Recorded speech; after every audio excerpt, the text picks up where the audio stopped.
play around the hazards on stage and the hazards on screen. May I mention that auto reticle also gets beat out by block. You can't auto reticle that. I think your best bet, and even then, it's not that good. It's explosive light. So like I believe. Yeah, just to like the block is here, you just put it past. Yeah, exactly. So I think F tilt probably is the best. Maybe Nair. Yeah, down tilt to just break the bottom block. Right. Back air, of course. Like, yeah. Gets rid of 3 blocks. The good old. Again, we're starting on Pokemon Stadium 2 and Syrup. Oof. All right, instant conversion. Oof. And the spike just to send him back down and be like, I'm not done with this stock just yet. Uh-oh. Okay, nice. He comes back. I was so concerned that he was just going to keep that Elytra out, but good awareness from Syrup, not SDing immediately. Yeah, it looked like a missed input on nil 2, it seemed like. Which, I believe so, yeah. Hey, if Syrup had landed one of these extra nils, this first stock from Marvale could already be gone. Yeah, eviscerated would have been an understatement at that point. Oh, speaking of missing out on that up tilt into up smash conversion, typically really strong with when you do have the low power tools like wood and stone. The knockback just isn't high enough, so you get a nice window of up tilt into up smash. But speaking of conversions, that's triple up air. Not going to close out the stock, but certainly threatening it that high up. Yeah, and realistically, Steve doesn't have a lot of options to land. Potentially Anvil, but that's only if you have Iron, right? So it's like you have to bank on Minecart, potentially TNT as well. So if Marvale is just able to play, you know, his advantage, keep Syrup in the air and juggle him, that's a lot of damage and potential stocks. And hey, I think, you know, I kind of cursed him. I was like, up air. He was like, no! And it seemed like a mistake there. But hey, we wrap it up with the minecart. He does do it because it is strong. But I like what you're thinking. Like, I like where your head's at. The Anvil is an incredibly strong tool, and it can convert into so much, just like Steve can convert off of anything so high, looking for that no forward smash conversion. But because Palutena has such an active up air and many active aerials in general, beating out Anvil can be as simple as up airing at the right timing. Right. So something to threaten on and something to look after later in this set if Marvale Andrew decides to get aggressive in the juggle, but missing out on the follow-up off the platform. And Syrup hard punishing that with a diamond forward smash. He's looking real solid right here, just trying to maintain control of this game and convert it in the way that we know Steve can, with a lot of snowballing. As well as punishing a lot of these moves that have a lot of end lag, like auto reticles, like explosive light. Even up smash is like Palutena, even though, you know, Nair has good conversions, people tend to forget that she has some really interesting end lag, and that can be easily punished. So Syrup's been doing a good job at that. Oh, looking for the Heaven's Light. Not gonna get it. Hilarious. Just planting the block a little bit further and nowhere to roll, nowhere to go. Nowhere to hide, and you are found with that up smash. And that's just really good situational awareness from Syrup, right? We talked about how Palutena can punish Anvil, but that's only, you know, one potential interaction. There's so many other different things that Syrup was able to get out. Like, again, like I mentioned, his ability to punish Palutena and Marvale's attempts at going for auto reticles, going for side Bs with minecarts, and even, you know, just running up and shielding. We saw that a lot from Syrup. So if he just keeps on doing that, this is going to look very devastating for Marvale. Yeah, it's starting out with a very much Syrup in the... Oh, that was cute. Where was that? And like it didn't really amount to much. Like maybe at higher percents, but again, it's like that counter and reflect is a little bit slower, so it's hard to do on reaction. Right. Plus, Palutena's counter being infamously really unreliable on hit, so a little bit tough. Oh, just the run-up jab. Like, we are establishing a lot of mix. We're representing a lot of stuff, but it hasn't yet turned into a ton for Marvale up until this very moment. Okay. Very nice in order to just get the Nair into Explosive Flame into Auto Reticle, piecing up with combos from far away. Hello, pivot grab. Oh, there you go. That's what you want to see, right, from Palutena. It's just that ability to use that reflect, because it can reflect Anvil. It can reflect Minecart. We saw it earlier.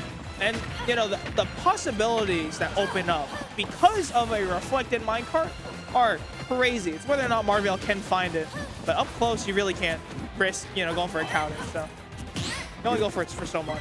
Using this wall in center stage to force Marvale to take a more non-linear approach to his offense, breaking the blocks that time. There it is. Yeah, up air beating out the Anvil.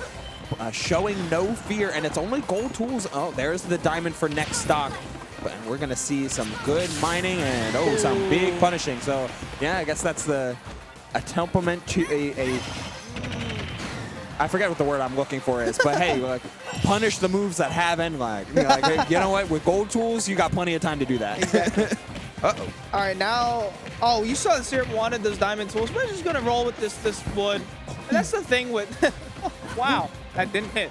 Down like nil to Anvil.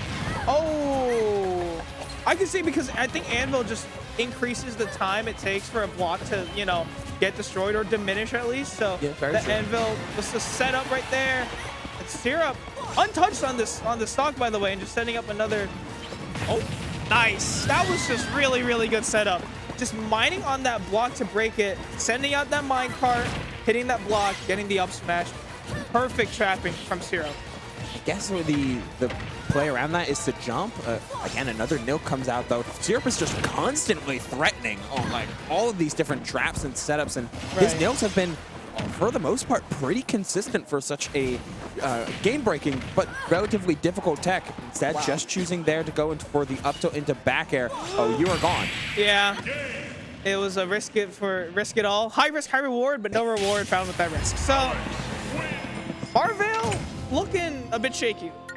And although we saw glimpses of potential from Marvale with those counter reflects and even, you know, well-timed up airs, it just seemed like Syrup was able to show off his consistency as perfectly as, you know, he could, because he hit so many good combos, set up a lot with those blocks, and then in that situation, just that forward air. Really good awareness once again from Syrup to be able to get that. It feels like Marvell's digging into his bag of tricks too quick. Yeah. It's like, all right, let me hit you with this. You've never seen this before, but it's Palutena. Most of the time you've seen it before. So, so like, it's not like you're not catching some game-breaking stuff. Ooh. Oh. Are you alive?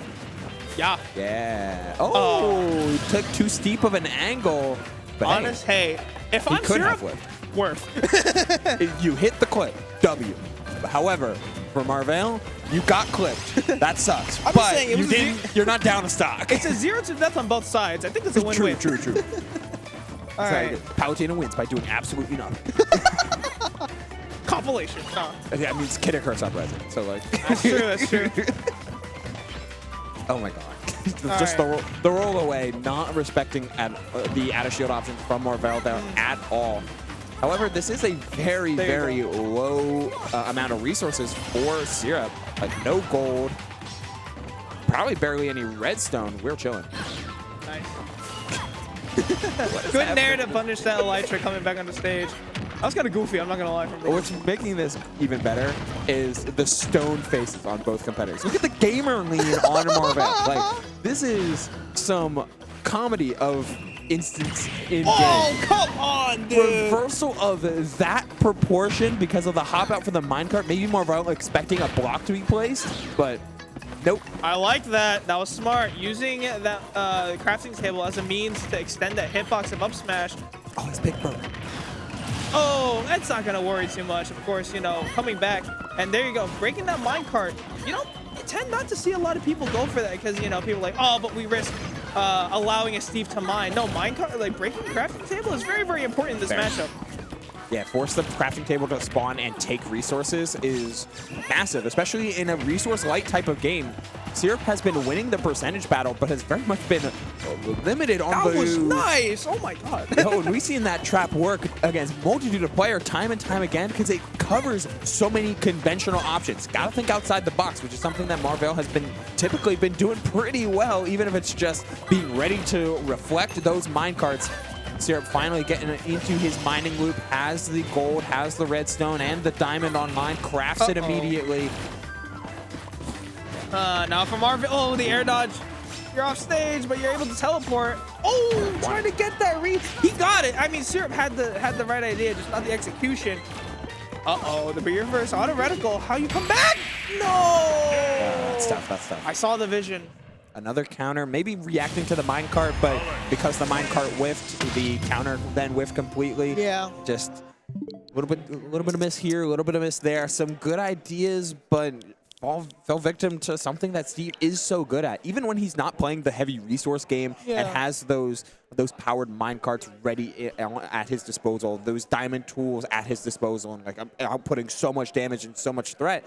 Like, this combo game from Syrup was so good in that game 3 that he didn't need materials half the time. Like, there was, at a point, 2 stocks down, or 2 stocks gone on both players, and there was like an empty resource bar, stone tools on Syrup, and he was still winning the game. Right, and I feel like Marvale's plan wasn't as concrete as I think he wanted it to compared to Syrup, who, you know, granted, this is Steve, right? So if you throw out a move, you have all these different options. Palutena tends not to have that. Of course, with a very, very linear game plan, with just, you know, getting there and getting as much damage as possible, that leads to you being read very, very hard and just going for, you know, that bag of tricks way too early, showing your hand.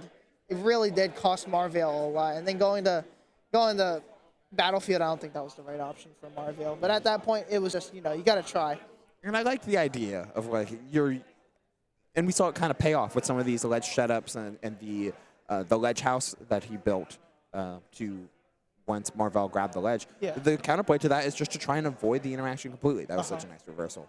It was very good. But it's like the bones were there from Marvell, but Syrup had the applicable counterplay to those bones. And that's what makes characters flexible like Steve so hard to play against and play around, is because for every time that you zig to counter them, they can zag twice and blow you up for it. Yeah, and it was just, you know, Syrup making sure that he got all these hits off to a T and also hitting his nils. Like, even if he missed his... And there were so many he hit. He's so good at them. And even if, you know, he wasn't going to get that up smash, there were still, again, so many different options for him to go for, like a runoff fair to potentially spike, or a back air, or even a minecart for all I know. So it's just like, there's so much thought behind playing against Steve, as Steve as well. And it's like, you can never, you know, think twice. Like, you can't sleep whatsoever. You stop for 1 second, and Steve is going to steamroll you. Yeah, it's tough. It's so hard. He's got so much at his disposal,